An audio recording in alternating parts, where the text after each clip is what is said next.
Hey guys, what's going on? Josh here from Polymathics, the YouTube channel that helps you become a modern-day Renaissance man. And like I said in my last video, today we're going to talk about the pros and cons of doing National Novel Writers Month. And first, let's start with some of the cons, because I'm sure that all of you have kind of went through these at one point of your life or another when you've sat down and said, you know, maybe I should write that story that's been stuck in my mind for forever. And so let's go through them. One, it's going to take time. And that is a fact. There's no doubt about it. In order to do anything great, you're going to have to make a sacrifice. And a lot of times, that will be your actual time. Now, for those of you out there saying, well, Josh, I have this really busy schedule. I'm a parent, or I go to school, or I have a full-time job, or, I have to spend time doing bills, or I have a big project underway. Let me just tell you, there are people across the world dealing with all those same problems. And they're all going to have great tips and tricks on how to hack your way through it, including myself. For those of you that don't know, let me share a little thing with you. I have 3 kids. I have a full-time job. I write a blog on the side. I have this YouTube channel. I am a program manager, meaning that I have other people under me that I have to look after in my normal work. I'm a Toastmaster, so there are meetings that I'm obligated to go to. There are several things that I have going on as well. I'm also going to college full-time. I'm taking a couple classes there.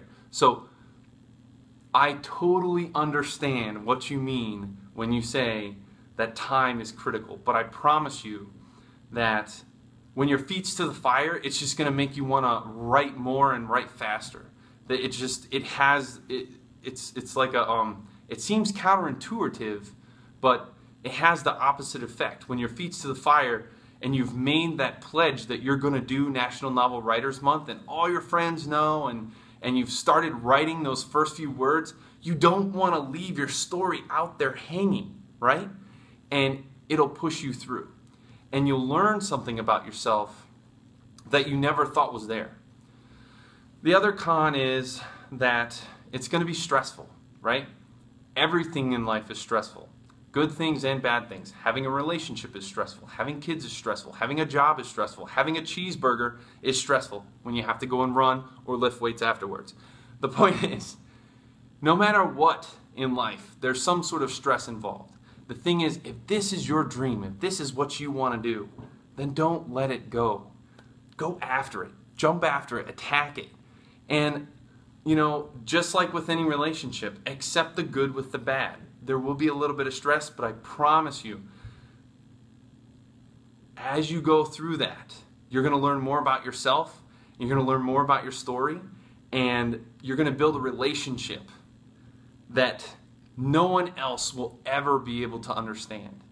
The relationship with your characters, and hopefully later on, the relationship with your audience, right? But that'll never happen if you don't make the sacrifice to go through a little bit of stress while writing your story. Now let's talk about a couple of pros. And I may be missing some things, and if I have, by all means, write them down in the comment box below, and what I'll do is I'll address them one by one as I can. So what are the reasons that you should do Nano? Well, first of all, I believe that everybody has a gift.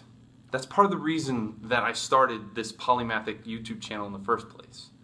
The whole purpose of becoming a modern-day Renaissance man is to branch out and to reach our full potential so that we can share that gift with as many people as possible. And, a quote that's always stuck with me, something that I really, really have loved and taken with me for a long time, comes from one of the greatest speakers of all time, Ralph Waldo Emerson. And what he said was, "That which lies behind us and that which lies before us are but little things compared to that which lies within us." And when we take on this task of National Novel Writers Month, and we take that story that's been growing inside of us, maybe since we were children, and we put it out on the page, there's something magical that happens. A world comes to life, and you come to life. And that gift that you have, that story that you've been meaning to share, it starts to materialize and manifest itself. And once that happens, once that spark is ignited, it turns into a fire, and it's really, really difficult, if not impossible, to ever shut it off. So I highly encourage you guys, as a pro, that's one of the biggest things you're going to get out of this, is the ability to finally step into your gifts, step into your true potential, right? The second thing I would say as a pro is that it's therapeutic, right? Just like, I don't know, some people hate mowing the lawn. I personally like mowing the lawn.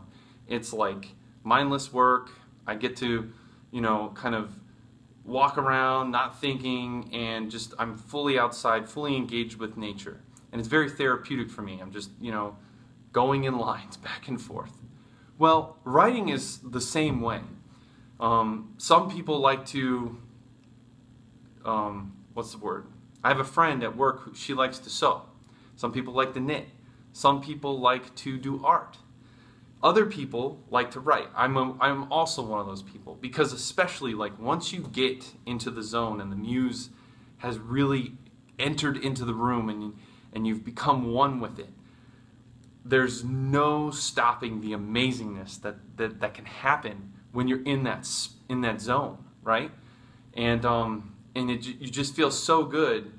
It's like when you've accomplished a workout or done something that's been on your to-do list for a long time. If you go in and you write even just one page of work, or 2 or 3, you come out of there feeling like a champion. And then when you go through the rest of the day, or the next day, or the rest of the night, every person that you come in contact with, you're carrying this new energy about you, because you have, like I said, it's therapeutic. It's like it's re-energized you, because you've been able to take all that energy from your story and then not only get it out, but renew yourself as you go forward. So that's another thing. And the third thing is it's fun. For those of you that don't know, and I'm going to go into this later on in other discussions, but in National Novel Writers Month, there is they have writers groups. So you'll get to meet with tons of other people, right? It's a great way, if anything, just to network with other people, network with other writers. And one of the things we'll talk about later is psychology and how it affects your characters and things like that. But the people you surround yourself with, the most, are the ones that reflect the inner you. So if you surround yourself with multiple writers, there's a good chance that there's a writer inside of you, and that it's only going to become more reinforced as you put yourself into those situations. So National Novel Writing Month is another great way to network with other writers, people who are going through those same difficulties and tribulations that you are, fighting with the story and trying to, rein it in or flesh it out, whatever the case may be. They're the other soldiers that are fighting in the trenches of that war. So you can make allies and learn things, find mentors, right? And the other thing is, you may find some people who are further along than you, or maybe who are not as far along as you, and it's a good way to build a support system to both help learn things and teach things. And as we teach, we reinforce that which we already know. So, I mean, I could go on for days about all the great opportunities that NaNoWriMo gives. But let me just leave it at those things, right? The 3 main things are, it's a way for you to share your gift. 2, it's therapeutic, and 3, it's fun and you get to meet people. So with that being said, I hope this has been helpful, and if you like this, please give me a like. And if you want to hear more about polymathics and becoming a modern day Renaissance man, or you want to hear more about NaNoWriMo, and how to get through it and how to get those 50,000 words on the page, then please click subscribe and you'll continue to get all of this content. So until next time, keep fighting the good fight and writing the good write.